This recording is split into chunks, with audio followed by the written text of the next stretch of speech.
What's up, y'all? This is Tim Einenka with The Library. This week we continue my conversation with Reks, who has a new album out, Revolution Cocktail. The full interview will be up on rapstation.com. Follow me on Twitter, which is at The Library with Tim. That's at The Library with Tim. Here's more of my conversation with Reks. Black Cream, the Negro Epidemic. That song is not... What I always wonder is that song is not addressed to... I mean, it's not for a white audience. So what is that... And that's not a bad thing, but what is that... What is that like to you if you do that type of song and it's not getting through to the people you're writing for? I mean, what's your reaction to that? I mean, is it weird to like go to have a Reks show and do that song and it's like, I mean, just a bunch of white kids in the audience doing something? I mean, because I grew up on Public Enemy, but Public Enemy wasn't technically for me. But it reached out to me in a weird way. Is it weird for you to have like these socially messages, songs that are not for a certain group of people, but it doesn't reach out to those people? It's not weird. I'd say it's unfortunate. It's just a smaller aspect of a bigger problem. You know, like what's going on in the world. The messages that are reaching, the poor and impoverished communities and the communities for minorities. The messages that are seeping in are not the messages I feel should be seeping in. And I'm not saying that I should be like on Lil Wayne's level and Lil Wayne should be on where my level is. I'm just stating that, there should be more of a variety to choose from. BET, I have a big problem with BET for the simple fact that, there's not variety on that show. And, one thing does not make black entertainment television. We do our people a disservice when we negate how much wonderful music there really is. We do ourselves a serious disservice. So, do you think that's a possibility that this message can get through to the people you want to, or is there some other action that you have to take? I definitely feel it can get through. I feel, the lack of, proper promotion and marketing over the years has kind of had an ill effect on, the amount of individuals and the right group of individuals I've been able to reach out to over the years. Again, I don't find it weird or have an issue with, the audience that does partake in my music. I feel the messages are necessary for all to hear. Right. The thing is that, like, when I'm speaking to someone who has gone through the same struggles as me and, share the same plights as me, growing up as a black man in the United States and in, today's society, it's sad that, I can't pull through. But again, I do feel there are manners that I could reach out more, and that's through more better promotion and marketing, and pinpointing and focusing. And I want to switch gears a little bit. I want to go back to one of your albums, Gray Hairs, in the song All in One, where you kind of take it back and you channel Tupac, Biggie, Pun, and Big L. And I apologize if you've heard this question before, but I was just curious, why those MCs? Why did you channel those MCs? Pac and Big, for me, were a no-brainer because they kind of represented what the culture was, and where the state of mind was, and like they were the most dominant and prominent artists out when they passed. Pun represented a growth for Latin artists. Latinos like everywhere. The champion, like him. Coming into the forefront and being mentioned with the likes of Biggie and Pop. And that was just that raw. He represented that up and coming. And gone too soon because everybody knew that L's time was there. You know, his time was coming. It was the metaphor king, and he just got cut off too soon. All of them, I feel like, you know, were lyrically above and beyond, like, you know, your typical artist, and what I look for most and I appreciate most, a true lyricist. So I was a big fan of all of them, and I just felt like it was a no-brainer to use those specific artists. If they didn't all, unfortunately, pass away too soon, how different do you think rap music would be now? I mean, rap music got bigger than itself, and, like, quite honestly, I don't think it'd be much different. Oh. You know, I really believe that, like, you know, I mean, let me rephrase that, because obviously with them being involved in the music, there's going to be some differences. You know, certain artists are not going to reach certain plateaus, and certain artists are not going to be more widely recognized as, you know, the ones that we champion, based upon, like, the legacy that, you know, others might leave. But, you know, you never know.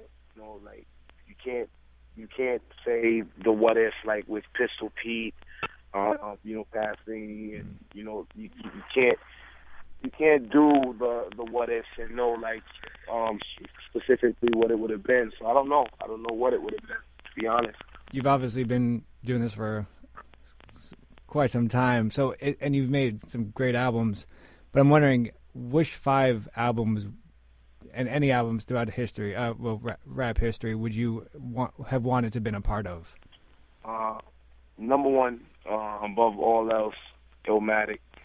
I just feel like it was exactly what was needed, and it was so true to, like, the simplest format of just making the right sound. You know, it embodied the sound for the time. You know, it got all these great, amazing producers together, and it brought this up and coming, you know, this upstart artist who everybody knew was, like, you know, just so phenomenal from the moment that he spoke.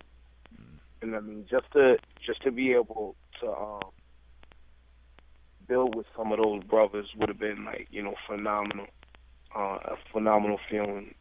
Other than Illmatic, I would say Return of the Boom Bap. I thought that was a big one for me. Like, you know, I've always loved, you know, KRS-One albums, and, you know, I know people might feel, you know, other albums, you know, stood out more. Right. For me, it was Return of the Boom Bap. They were just records that, like, you know, spoke more to me, like, you know, with Sound of the Police and Mad Crew and Out of Here. Like, they were just, these records just, like, you know, spoke to me more, you know, than others from Chris. He always had this, you know, creative approach to, like, his writing, and I think being in the lab with certain cats and just being able to, like, you know, feed off the knowledge that they could give is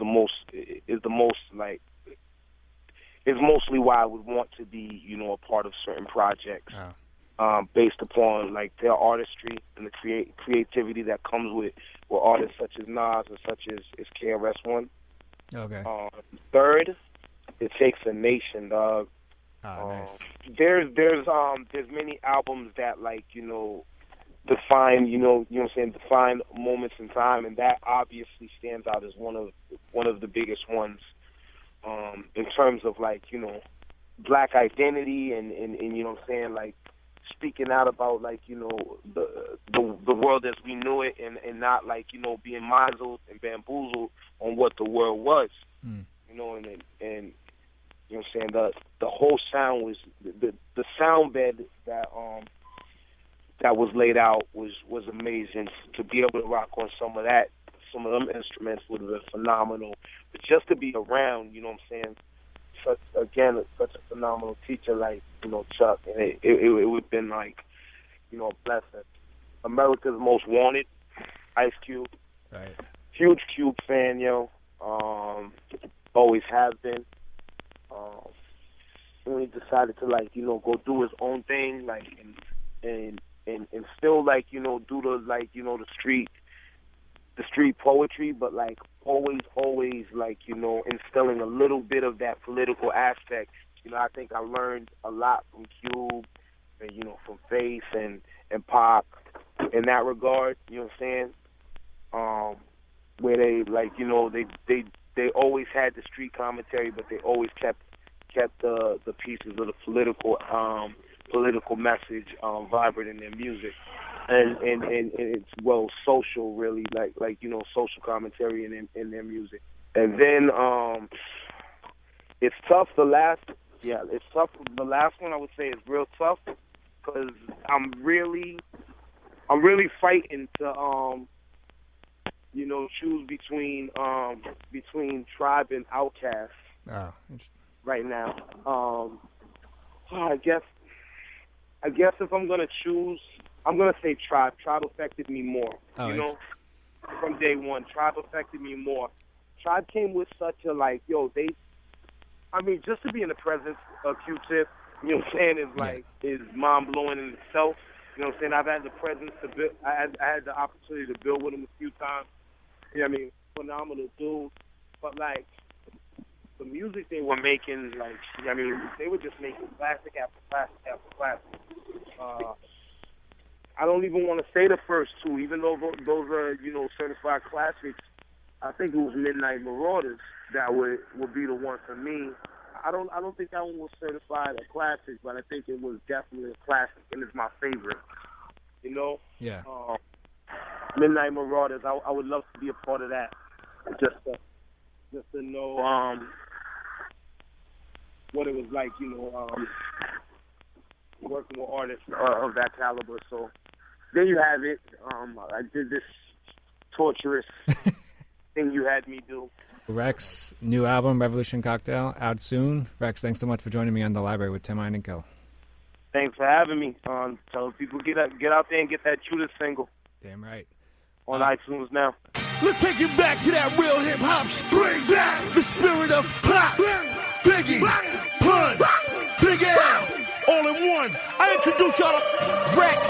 Come on. This is historic rhetoric from the one R.E.K. Yes, we born through legends, giving a new breath to lungs. Spirit of Pun L, Big Machiavelli, the dawn. The flow time and salute the finest. The hip-hop honest, grace too late. So on this tape, I recreate what heaven took from us. Passion of pop, the swag, and anything Biggie drop. Big L's non-stop, shit on you talk. And Big Pun with the deli delivery, that'll lyrically chop.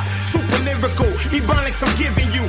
Kicking the door, that's strictly for my niggas who listen to the greatest to write on 5 mics. This is the representation of warriors monumental. Follow me. Set it off for pop. The revolution is on in the song, so holla West Side. Pop's like definition of a thug, yeah, that's right. And to my enemies, get down on your knees, cause if it's beef, we gon' ride. Hail Mary, if there's a heaven for a G, picture me sipping Hennessy with B.I.G. Pun, Ale, and Pop. Above the clouds on the block, looking down, mama smile, know you proud of me now. I'm an OG, and to my homies, don't cry, cause we do or die for a little OE. Yeah, the police, on these streets. It's me against the world, and more. Throw it out for Biggie Small. The glorious, notorious Brooklyn, dead on trigger. May you rest in pieces. Your entourage tour with Jesus. Fuji Fly, Mafioso Don with the bad boy logo. Palm gripping the Dom Perignon. Mosquito buying, private jet flying. I'm like the black Frank White, cause my game's tight. Branson spokesman strolling and get a open, hoping I'ma hit her with the Trojan. Keep a box by the Glock on the dresser. Lifestyles to apply pressure. Baby, baby.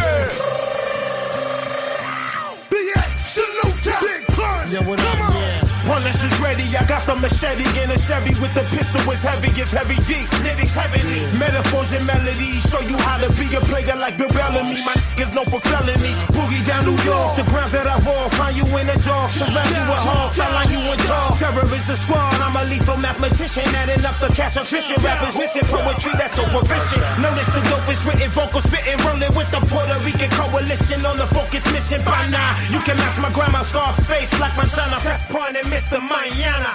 Yo, we about to take it uptown. Hard work. Big L, shut up. Big L was DITC's truest. Been between more sheets than Ku Klux. You rap a Big L would give to bitch, your hoe love me too much. Never seen a grill without my two nicks. American gangster Frank Lucas. You got the how could he bling? I rock the what's poppin' now ring. Money longer than Yao Ming. The Harlem City cat with the hard gritty raps. Y'all be all yappity yap. My dogs really clap. I got the